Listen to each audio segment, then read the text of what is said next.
We had a really, really hectic release week, and then on Friday, I went and did Sirius Radio. It's one of the last parts of the promo week, so I'm like, oh my God, it's finally almost over. But I'm gonna go in there and talk to some radio, meet some winners. It's great. Which, you know, we go to their studio, and it was a really laid-back interview, which is great. Sirius XM The Highway. Speak Now Live with Taylor Swift. And the cool thing is there were all these fans there. They were sitting there, and like I got to talk to them, I got to hang out with them and like hear what their favorite songs were on the record. And it was just such a cool experience for me because these are all new songs and these are all new reactions I'm getting about these new songs. And it was a really, really good day.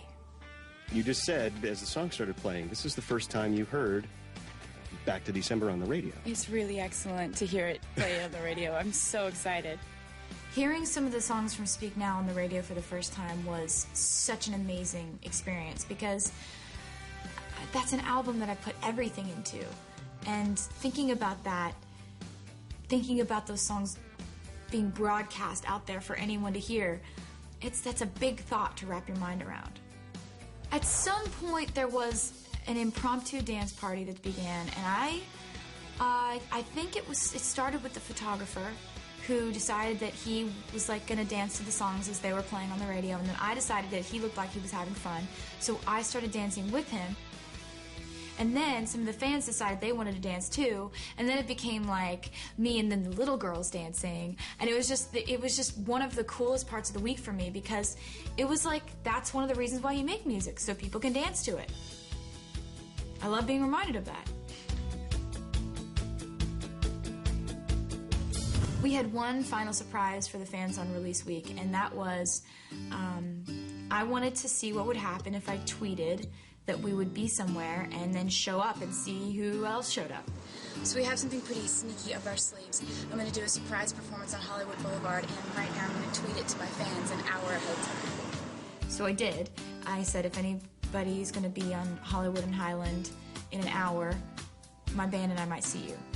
And I hope that people show up. We're in California now. We're at Hollywood and Highland. Taylor's just tweeted that she's going to be performing here. So we've already got our first batch of fans showing up, so the frenzy is building. Should be pretty cool. We're pretty psyched. A lot of people are showing up. Helicopters. There's like 50 cop cars here. Everyone's just, there's a good vibe in the air. And so, sure enough, we get on this giant bus that has my giant face on it. Wow. That's my face on there. And we're standing on top of this bus, and we're driving down Hollywood and Highland, and all of a sudden, we see them.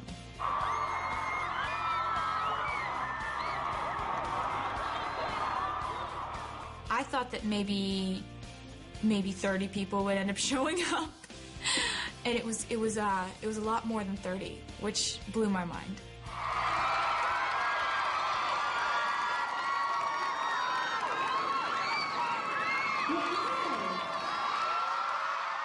I decided I wanted to perform the song Long Live on Hollywood and Highland because I wanted to sing it with a lot of the fans that would show up just with a simple tweet. With you,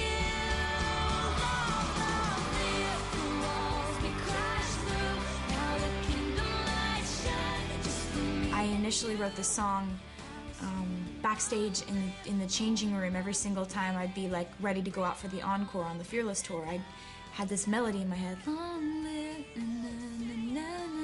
and it kept coming back to me at the same moment every single night on tour. So I initially wrote it about my band and the fans that I see in the audience singing the songs and how that feels, how that makes me feel to feel like we're a team.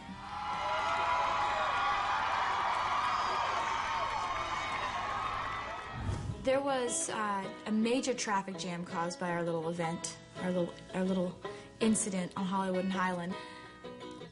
You know, we had fun like waving to the fans, like we were driving really slow and so we could talk to them. The craziness of release week is something that I'll never forget. You know, the feeling of I'm going to be in New York today, LA tomorrow, you know, then we're going to be all over the world just jet-setting around.